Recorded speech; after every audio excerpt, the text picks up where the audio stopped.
ਖਾਸ ਮਹਿਮਾਨ ਸਾਡੇ ਨਾਲ ਸਟੂਡੀਓ ਦੇ ਵਿੱਚ ਨੇ ਬੜੇ ਬਿਜ਼ੀ ਸਕੇਜੂਲ 'ਚ ਉਹਨਾਂ ਨੇ ਸਮਾਂ ਕੱਢਿਆ ਹੈ ਸਾਡੇ ਵਾਸਤੇ Steven Del Duca leader of Ontario's Liberal Party ਆਪਣੀ ਕੈਂਪੇਨ ਟ੍ਰੇਲ ਤੇ ਨੇ ਇਸ ਵੇਲੇ ਔਰ ਇੱਥੇ ਮਾਲਟਨ ਦੇ ਵਿੱਚ ਉਹ ਅਮਨ ਗਿੱਲ ਜਿਹੜੇ ਲਿਬਰਲ ਪਾਰਟੀ ਦੇ ਮਿਸਾਗਾ ਮਾਲਟਨ ਤੋਂ ਉਮੀਦਵਾਰ ਨੇ ਉਹਨਾਂ ਦੀ ਕੈਂਪੇਨ ਵਾਸਤੇ ਵੀ ਉੱਥੇ ਇੱਕ ethnic round table press conference ਆ ਉਹਦੇ ਵਾਸਤੇ ਇੱਥੇ ਆਏ ਨੇ ਮਾਲਟਨ ਦੇ ਵਿੱਚ ਲੇਕਿਨ ਉਹਨਾਂ ਨੇ ਸਾਡੇ ਪ੍ਰਵਾਸੀ ਦੇ ਸਟੂਡੀਓ ਦੇ ਵਿੱਚ ਵੀ ਇੱਥੇ ਕਦਮ ਰੱਖਿਆ ਹੈ ਤਾਂ ਅਸੀਂ ਉਹਨਾਂ ਦਾ ਵੈਲਕਮ ਕਰਾਂਗੇ leader of Liberal party of ontario Mr. Stephen Del Duca is with us. Mr. Del Duca, so much thank you first of all making it. My pleasure. So thrilled to be here in person and to see you and to see the studio. This was a long due visit for last couple of months. I understand because of pandemic you couldn't make it, but we were regularly in touch over the phone. Yes. You were regularly coming on the show, discussing many important issues which Ontarians are facing right now. So far, how the campaign is going on? Well, look, I think the campaign's going really well for Ontario Liberals. We have so many candidates who are working hard here in Mississauga, Malton, Amangill, the rest of our candidates across Peel Region and beyond. We have a plan that people are responding to, in particular around dealing with the affordability crisis, the cost of food, the cost of gas, the cost of rent, the cost of public transit. And just a couple of days ago in the leaders' debate, I think it became really, really clear that it really is between the Ontario Liberal plan to move Ontario forward and Doug Ford and his team wanting to pull this province backwards and push our people down. So I'm excited about the clear choice that voters have, and I'm just going to keep working hard for the next 2 weeks. Okay, polls after poll, we are getting that Liberal Party is picking up. Did you believe this when you started the campaign? I have so much faith in the people of Ontario, and I think that it's exciting to see how they've responded to our positive plan. It does feel to me like we have momentum that is coming to our side.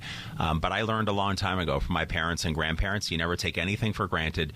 You just keep working hard, and that's what I'll do, and our candidates will do as well. Okay. Mr. Ford was, in the media all the time because of pandemic, right. Being the premier.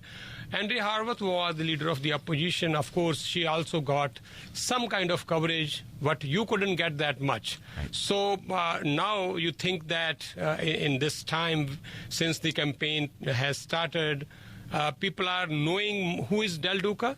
I think that's happening for sure. The chance to talk to voters directly, for example, during the leaders' debate this past Monday night. I think they saw how passionate I am.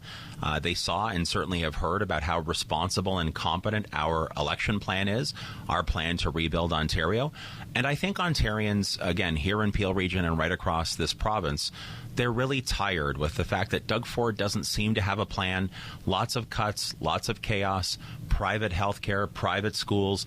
That's not our plan. Our plan is to invest properly in public health care, in public education, in making sure that our workers and their families can be truly supported, and in also making sure that our small business entrepreneurs can actually thrive in this province. So I think people are responding to our positive plan, and I'm excited to be out there talking to voters one-on-one. It's a real thrill for me. Okay.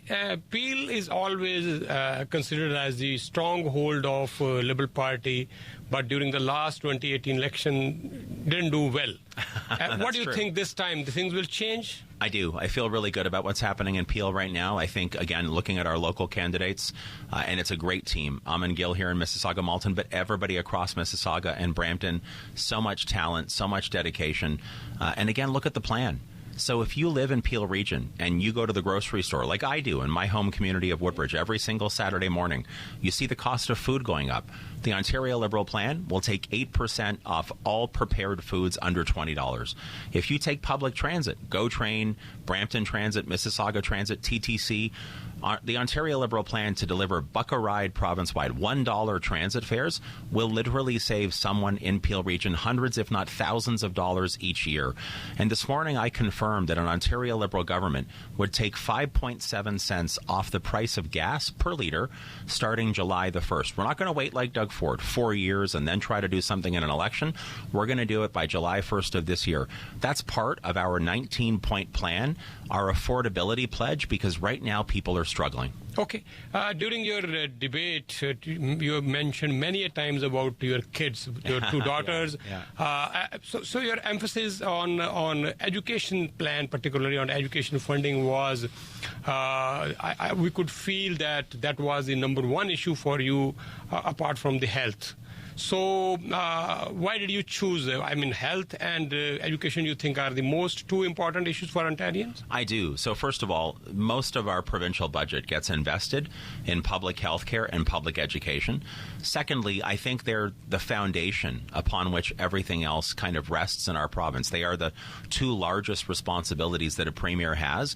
And frankly, for 4 years, Doug Ford has cut and undermined and tried to privatize various parts of both healthcare and education in terms of who he's actually helped. You know, his health minister back in February said that the surgical and diagnostic backlog that we have in our hospitals right now, that they were going to deal with it by prioritizing private hospitals. That's wrong. I believe in our public health care system. That's why we're going to make the right investments to support it. Similarly, during COVID, when kids at public schools across Peel Region and across Ontario couldn't get rapid tests, we learned that Doug Ford's government chose to prioritize private schools getting those rapid tests. Again, it shows that, along with his mandatory online learning, it just shows that conservatives always want to cut and privatize. Liberals want to do the opposite. We want to rebuild, we want to invest in core public services, and we want to deliver against the affordability crisis. With the cost of inflation going up, or the increase in inflation going up, we need a premier and a government that will fix the affordability crisis starting on day one, and Ontario Liberals will deliver. Okay, and in Brampton particularly, we are seeing triangular fights on most of the ridings. I believe the margin of win or loss will be with a couple of hundred votes. I think it's very tough in most of the ridings. So I think Brampton is also another battleground for the Liberals to see how they can win now this time at least a few seats there. Yeah, for sure. So, the way that I look at it, especially coming out of the debate this past Monday night, is that if you don't support the Ford Conservatives, if you recognize, whether it's in Brampton or anywhere else in Ontario, if you recognize that Doug Ford is the wrong leader, and lots of Ontarians do know that, I think people in Brampton are seeing that only Ontario Liberals have the momentum right now, with the candidates working hard, with the way that the debate went the other night. I think people see very clearly there's a choice here in Brampton and Mississauga and Woodbridge, right across this province.